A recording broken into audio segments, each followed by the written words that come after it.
I'm Susan, 32. I walked into my parents' house to pick up my kids and heard my mother say, "The siblings' kids eat first, and mine wait for scraps." Jamie and Tyler sat in the corner, staring sadly at empty plates, while my sister Jessica's children ate seconds.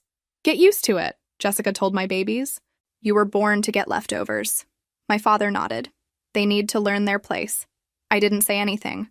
I collected my children and left. But over the next few weeks, what I discovered and what I did made them scream in desperation. Where are you watching from today? Drop your location in the comments below and hit that like and subscribe button if you've ever felt betrayed by your own family. You'll definitely want to stick around for what happened next.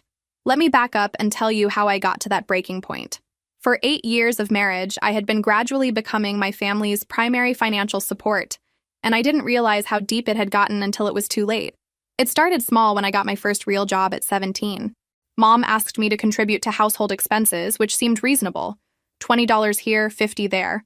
But as my income grew through college and into my career, so did their requests. What I didn't understand then was that I was being carefully groomed as their financial solution. When I married Marcus and we both had good jobs, the requests escalated strategically. They always came with just enough guilt and just enough genuine need to make saying no impossible. "Susan, honey, your father needs dental work," Mom would say. "Insurance doesn't cover it all, and you know how he is about spending money on himself. $1,000. "Susan, Jessica's car broke down and she needs it for work," Dad would plead. "She's already struggling as a single mom. $2,000 for repairs." "Susan, we need help with the roof before winter," they'd explain together, producing contractor estimates and worried expressions. "We hate to ask, but we don't have options. $5,000. I paid it all.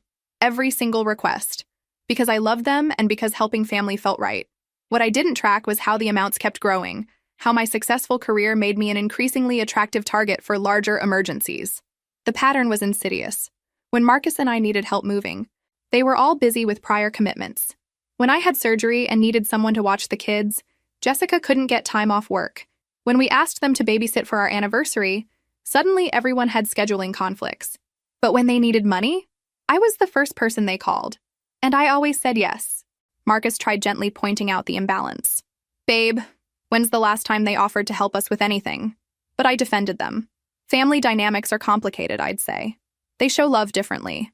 They're just not demonstrative people. What I couldn't see was the bigger picture that Marcus was slowly piecing together. The subtle comments about mixed-race children. The way conversations grew awkward when he entered rooms. The questions about whether our kids would fit in socially. I missed it all because I was too focused on being the good daughter, the reliable sister, the family success story who could afford to help everyone else achieve stability. The day everything started unraveling began normally enough. I had a client meeting that ran late, so I called Mom to ask if she could keep Jamie and Tyler until evening. She agreed, which should have been my first warning sign.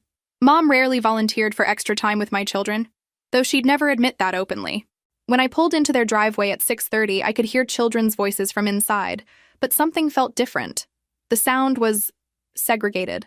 Some voices from the dining room, others from what sounded like the kitchen area. I used my key and opened the door to find Jessica's twins, Madison and Connor, seated properly at the dining table with full plates and tall glasses of milk. My children sat cross-legged on the kitchen floor near the doorway, sharing what looked like peanut butter sandwiches and watching their cousins eat what smelled like homemade spaghetti. "Oh, good, you're here," Mom said, "Mamo," barely glancing up from clearing Madison's empty plate. "We were just finishing dinner." I took in the scene slowly. Jessica lounged comfortably at the table, scrolling through her phone while her children enjoyed their second helpings.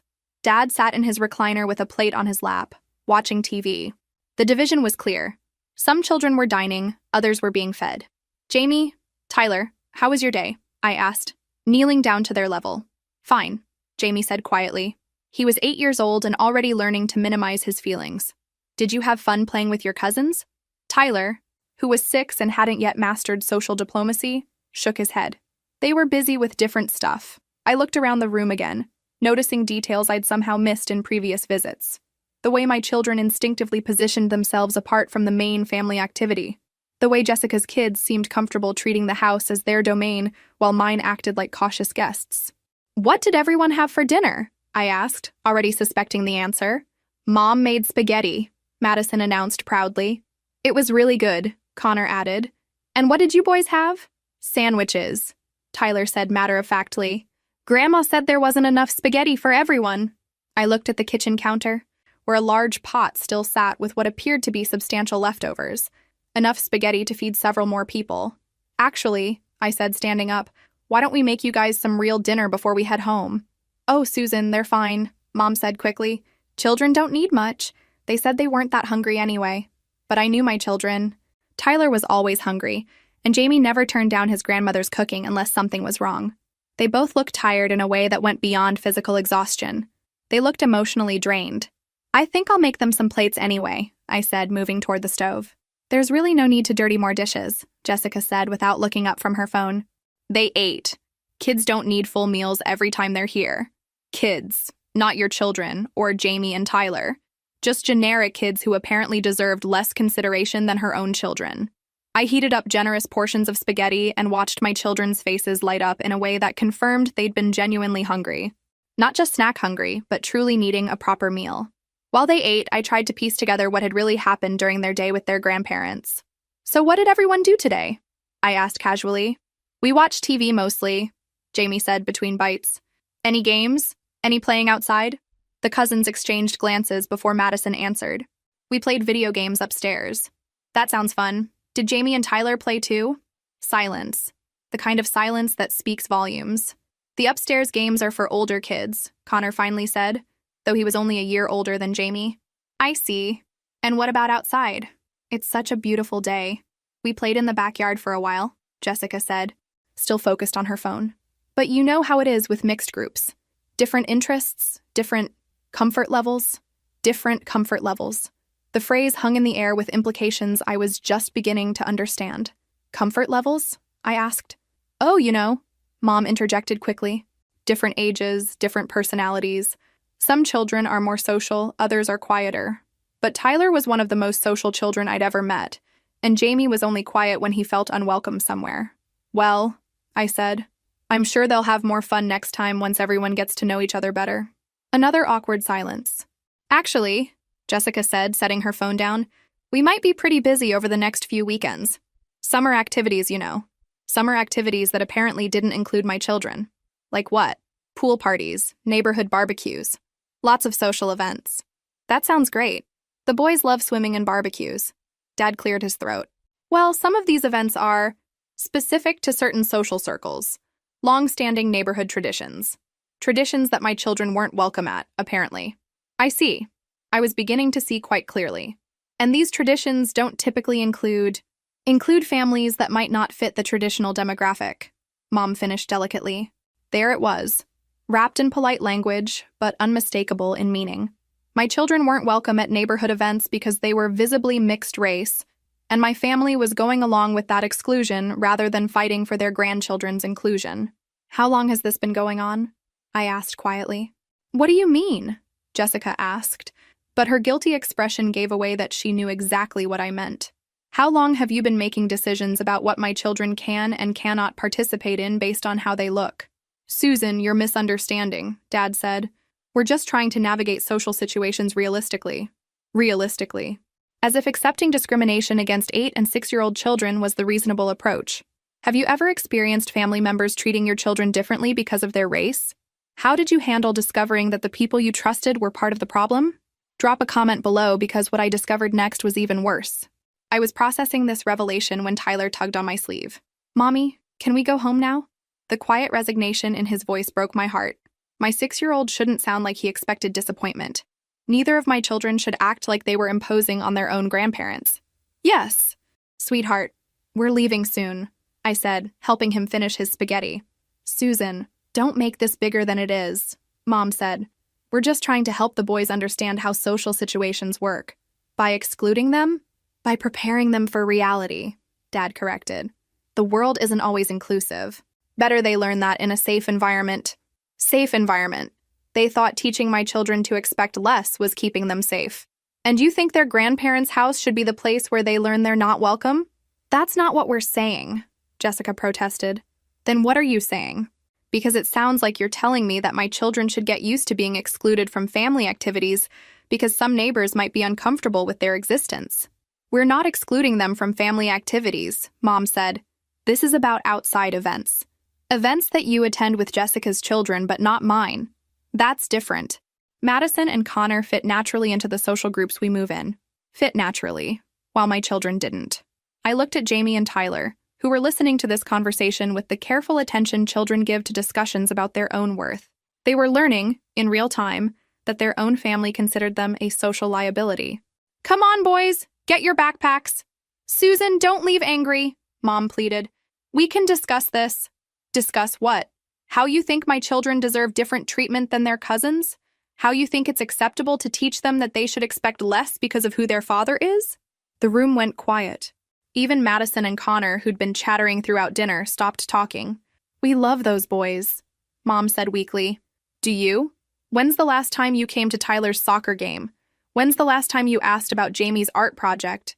When's the last time you called just to talk to them, not to ask me for help with bills?" They couldn't answer because we all knew the truth. Their relationship with my children had always been secondary to their relationship with my bank account. "This is ridiculous," Jessica said, standing up.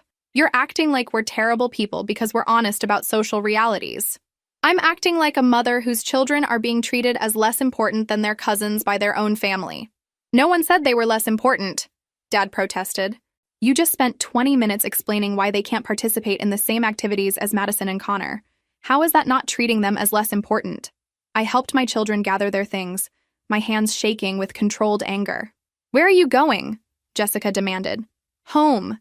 To people who think my children are worthy of the same consideration as everyone else." The car ride home was heavy with unspoken questions.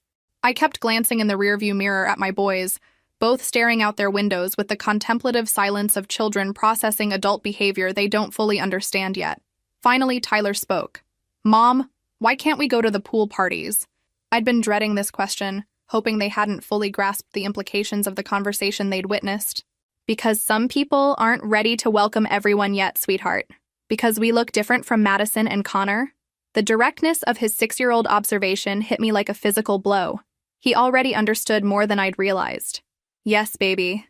Some people have small minds about differences." "Jamie," my 8-year-old philosopher spoke up. "Is it because Dad is black and you're white?" "That's part of it, yes." "Does Dad know that Grandma and Grandpa think we're different?" I pulled into our driveway and turned off the engine, considering how much truth I should share with children this young. But they'd already heard enough to draw their own conclusions. "Dad knows that some people in the world might treat you differently because of how you look. That's why he and I work so hard to make sure you know how special and valuable and wonderful you are." "But Grandma and Grandpa are supposed to think we're special too," Tyler said. "Yes, they are." "Do they?" I sat in the car, looking at my beautiful children who were asking questions no child should have to ask, and realized I didn't have a good answer. Because the evidence suggested that my parents saw my children as complications rather than gifts. Marcus was in the kitchen when we came in, and he took one look at my face and immediately knew something significant had happened. "Rough afternoon?" he asked carefully. "We need to talk," I said, nodding toward the boys, "after they're settled." But Jamie, with the devastating honesty of childhood, walked straight to his father and said, "Dad, Grandpa says we can't go to neighborhood parties because people aren't comfortable with mixed kids." Marcus's coffee mug stopped halfway to his mouth. His expression cycled through hurt, anger, and something that looked like resigned confirmation. "Did he say that exactly?" "He said they needed to prepare us for reality because the world isn't inclusive," I said. Marcus set his mug down carefully. "And Mom agreed with this?" "She said it was about helping them understand how social situations work, by excluding them from social situations." "Exactly." Marcus knelt down to the boys' eye level. "How do you two feel about what they said?" "Confused," Jamie said. "We didn't do anything wrong." "Mad," Tyler added. "It's not fair." "You're both absolutely right. You didn't do anything wrong, and it's not fair. And you know what? When people treat you unfairly because of how you look, that tells you something important about them, not about you." "What does it tell us?" Jamie asked. "It tells you they're not as smart or as loving as they should be. And it tells you that you deserve to be around people who are." After the boys went to bed, Marcus and I had the conversation I'd been avoiding for years. "How long have you known?" I asked as we sat on the couch with tea. Marcus was quiet for a moment, choosing his words carefully. "I've suspected for a long time that your family wasn't entirely comfortable with our marriage. But I hoped I was wrong, or that it would get better after the boys were born." "Why didn't you say anything?" "Because I know how much you love your family." And because I kept thinking maybe if I just proved myself enough, worked hard enough, was successful enough, they'd come around. I thought about all the times Marcus had quietly endured awkward family gatherings, polite but distant conversations, the subtle way my family never quite included him in planning or decision-making. "Susan," he said gently, "this isn't new. It's just more obvious now that the boys are old enough to notice." "What do you mean?" "I mean your mother once asked me privately if I was sure I could provide properly for you. Your father suggested we wait several more years before having children to make sure we were compatible long-term. Jessica once asked if I worried about raising mixed children in a challenging social environment. Each revelation felt like a small betrayal." "When did she ask you that?" "Tyler's 5th birthday party. She framed it like she was being thoughtful, asking about challenges we might face." I stared at him, realizing how much he'd been protecting me from, how much casual racism he'd absorbed without complaint, because he didn't want to force me to choose between him and my family. I should have seen it. "You saw what you needed to see to maintain your relationship with them. There's nothing wrong with that. But now that the boys are old enough to understand what's happening, we have to make different choices." "What kind of choices?" Marcus took my hand. "We have to decide whether we're going to keep exposing our children to people who think they're less worthy of love and inclusion because of their race."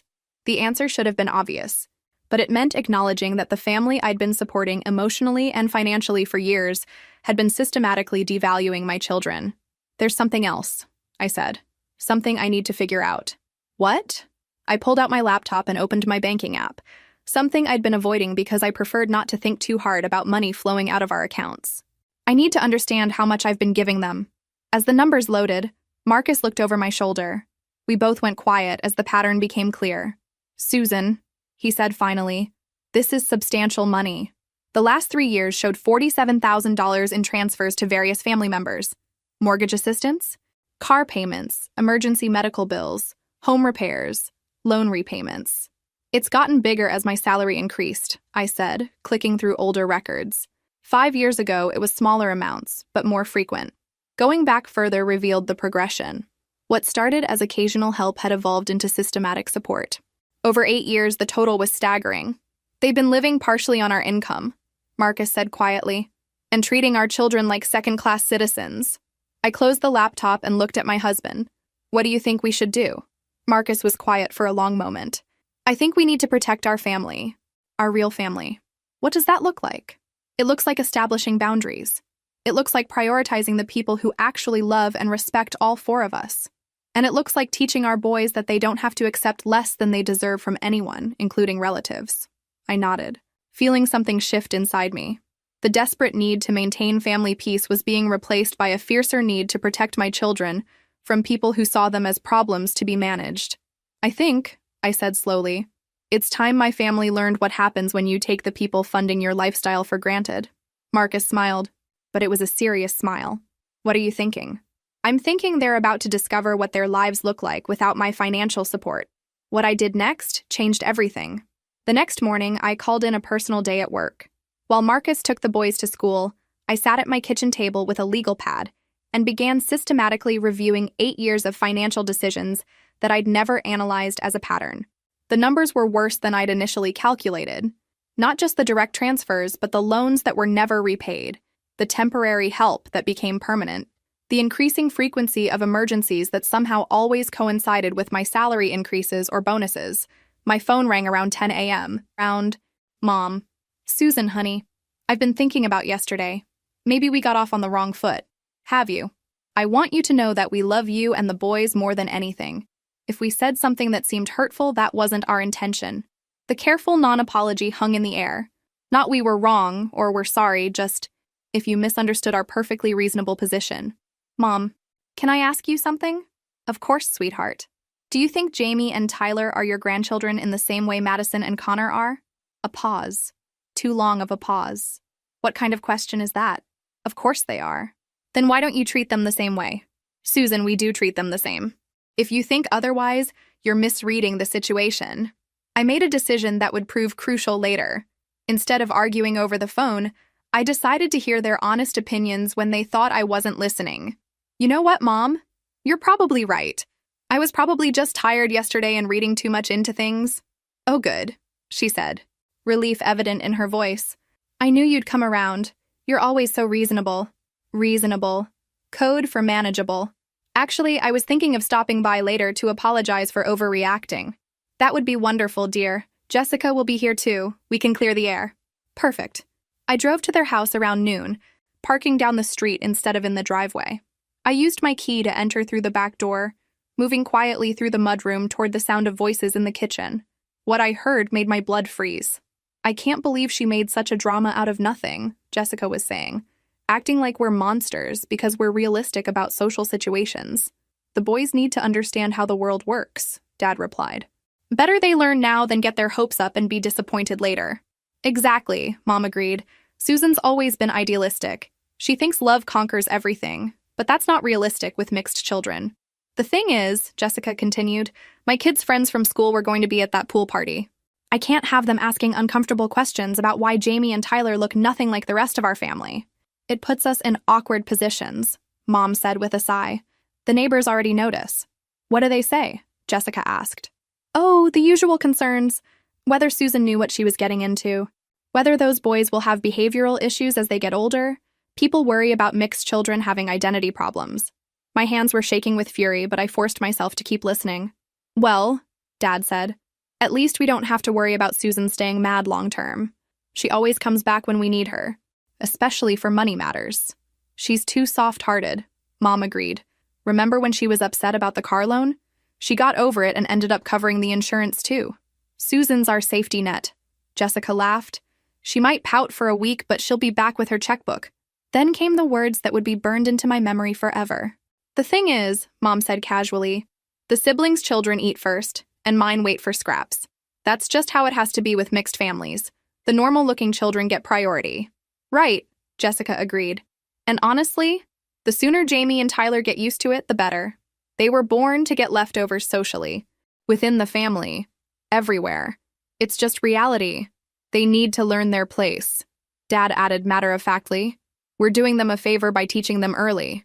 I stood in that back hallway, listening to my family discuss my children like they were defective products that needed to be hidden from view.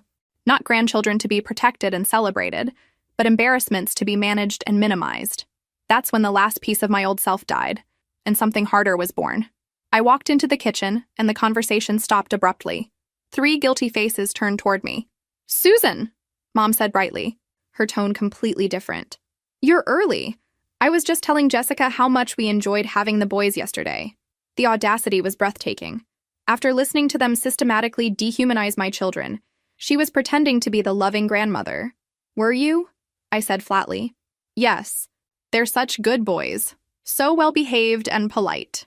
I looked between the 3 of them, memorizing their faces, their expressions, the casual way they'd been discussing my children's inferior worth. I came to get Tyler's water bottle. I lied smoothly. He forgot it yesterday. Oh, of course. Let me help you find it, Mom offered, bustling around with fake helpfulness. I retrieved Tyler's water bottle from the counter and turned back to face them. Actually, I said calmly, I heard your conversation just now. The color drained from their faces. What conversation? Mom asked weakly. The one where you explained that mixed children should expect scraps while normal-looking children get priority. Dead silence. The one where you discussed how my children were born to get leftovers. Jessica opened her mouth, then closed it. The one where you agreed that they need to learn their place. Susan, Dad said carefully, you're taking things out of context. Am I? What context makes it acceptable to say that my 6- and 8-year-old children deserve less than their cousins because of their race? We never said that, Mom protested. You said it exactly. I heard every word. I looked at each of them in turn. But what really struck me was the part about me being your safety net. Your reliable ATM who always comes back with her checkbook. That's not, Jessica began. Isn't it? How much money have I given this family over the past 8 years? They exchanged glances, clearly uncomfortable with the direct question. We're family, Dad said. Family helps each other. You're absolutely right. Family does help each other. But here's the thing about family.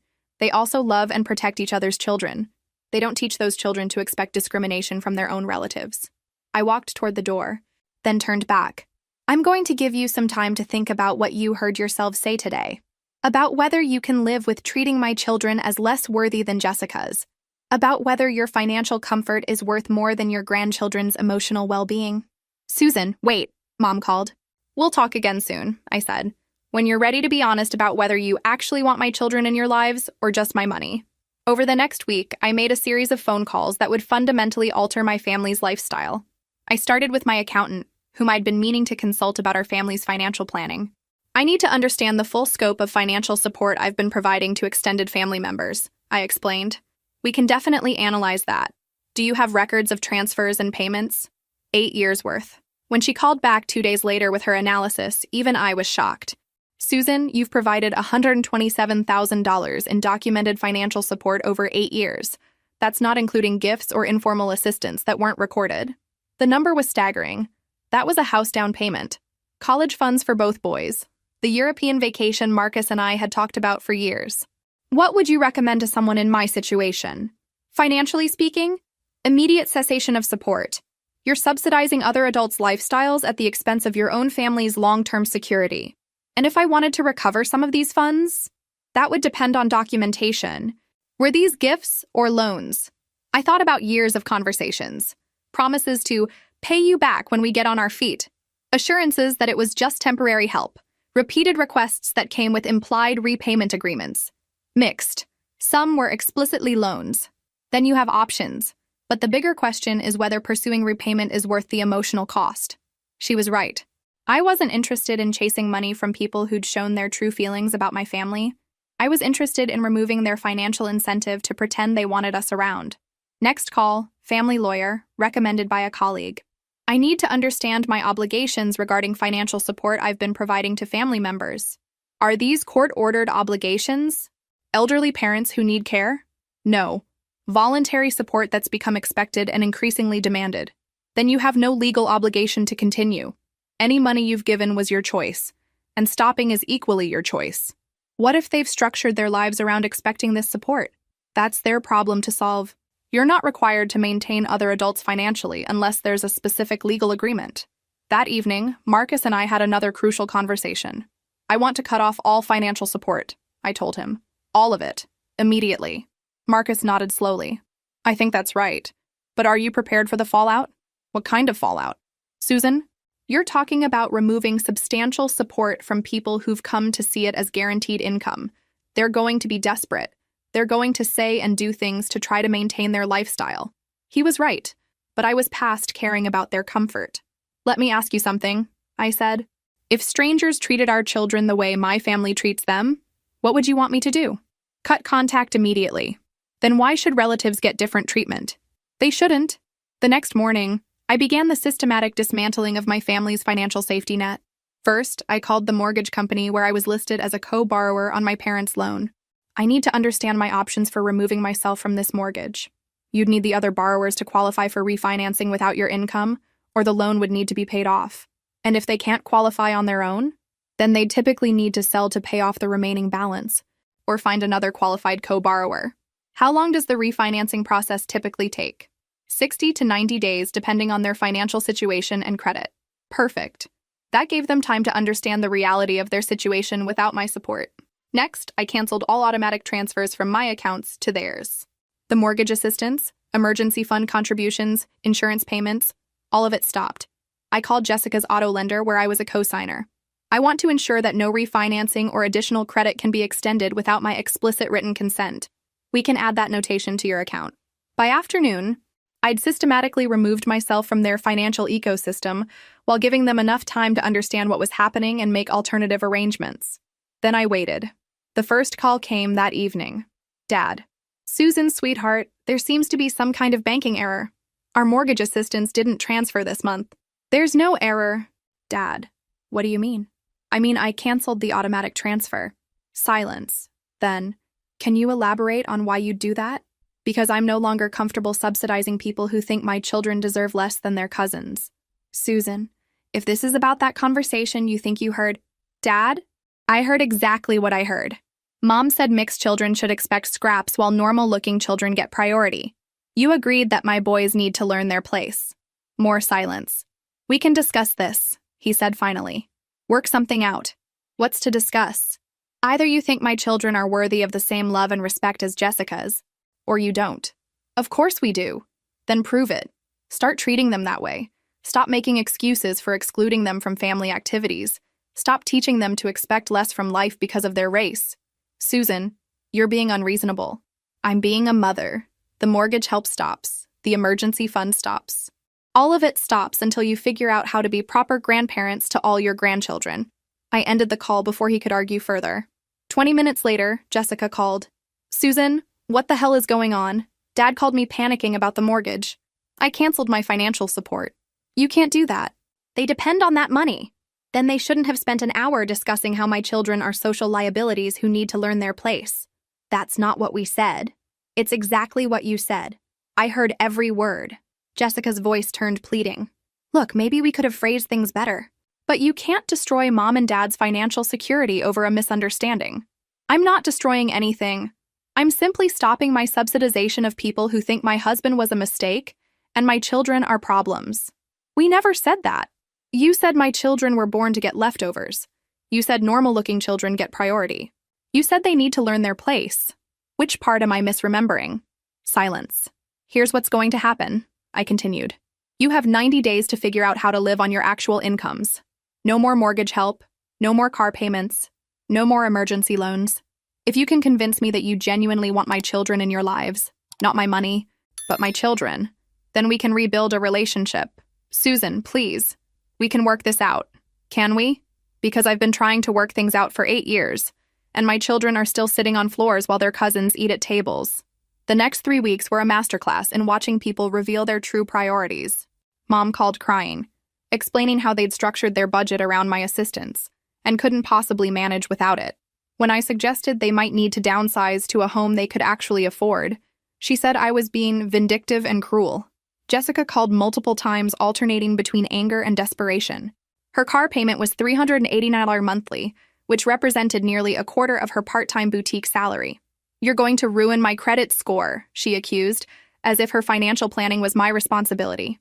Dad tried a different approach, showing up at my house unannounced. Susan, we need to talk about this reasonably. I'm happy to talk reasonably about when you plan to start treating my children with the same consideration you show Jessica's.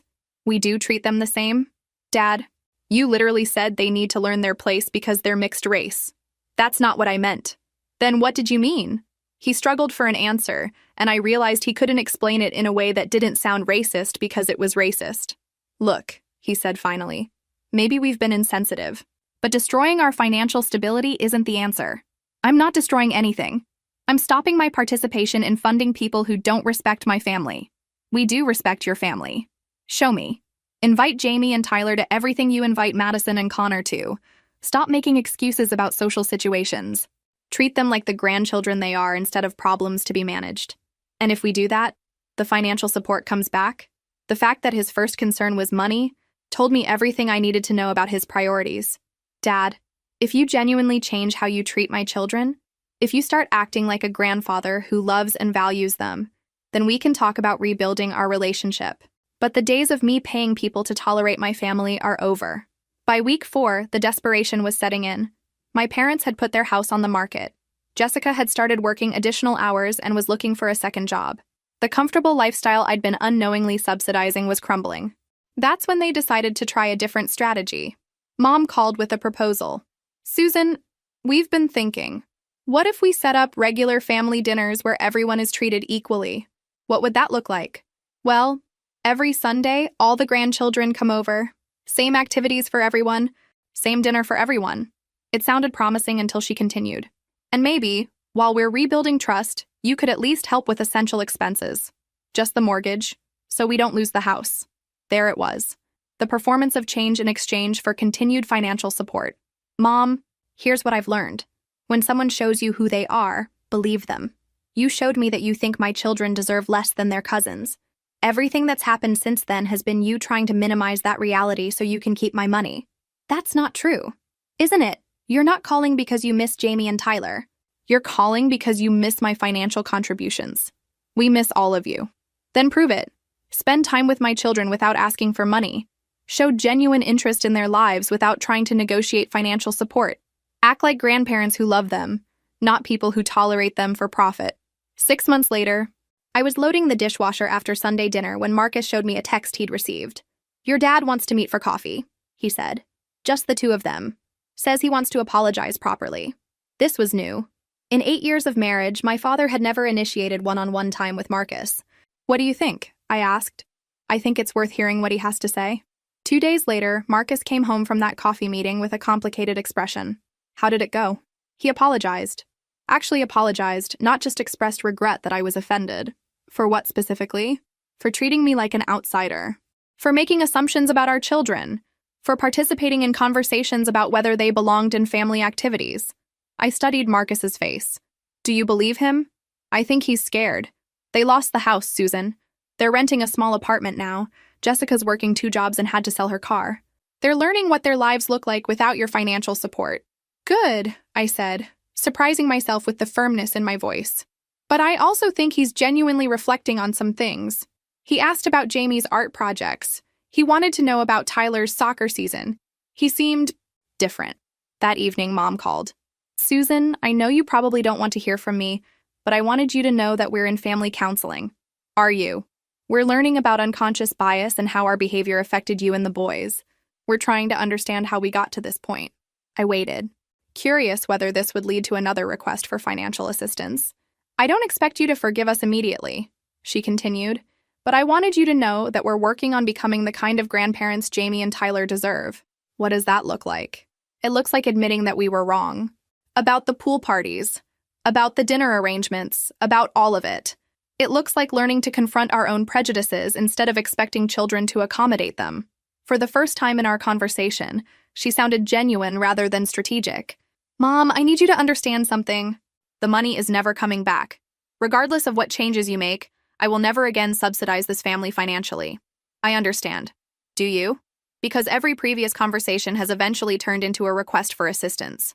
This family has to learn to live within our means. That's our responsibility. Not yours.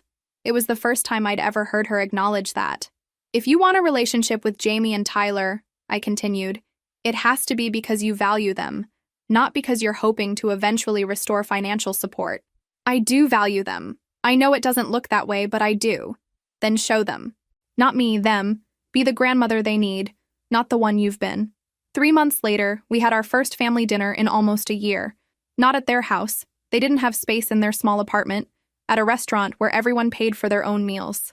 I watched carefully as my parents interacted with all 4 grandchildren. They asked Jamie about his latest art project and actually listened to his explanation. They cheered when Tyler described his soccer team's winning streak. They included both boys equally in conversations and activities. It wasn't perfect. Years of learned behavior don't disappear overnight, but it was different. Better. After dinner, as we walked to our cars, Mom pulled me aside. Susan, I want you to know that losing your financial support was the best thing that could have happened to us. How do you figure? Because it forced us to examine why we were willing to risk losing you and the boys. It made us realize that we'd been prioritizing comfort over family, money over love. I looked at her, searching for signs of manipulation or calculation. Instead, I saw something I hadn't expected. Genuine remorse. The boys still ask why they don't see you more often, I said. Maybe we could change that. Not big family events. Just small visits, getting to know them as individuals. Maybe, I said.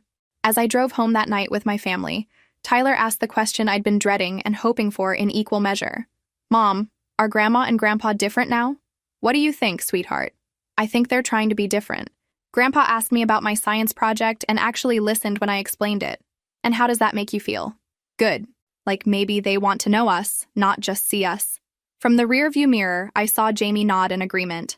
Marcus reached over and took my hand. Any regrets about how you handled it? I thought about the house my parents lost, the financial stress my decisions had caused, the year of estrangement we'd all endured. Then I thought about my children, who were learning that they didn't have to accept less than they deserved from anyone, including family members who claimed to love them. None, I said. Not a single one. If this story resonated with you, make sure to like and subscribe for more stories about protecting your family and setting boundaries with people who don't respect your worth. Sometimes the most loving thing you can do is refuse to enable behavior that hurts the people you care about most. Remember, you teach people how to treat you and your family. Never accept less than full respect and inclusion for your children.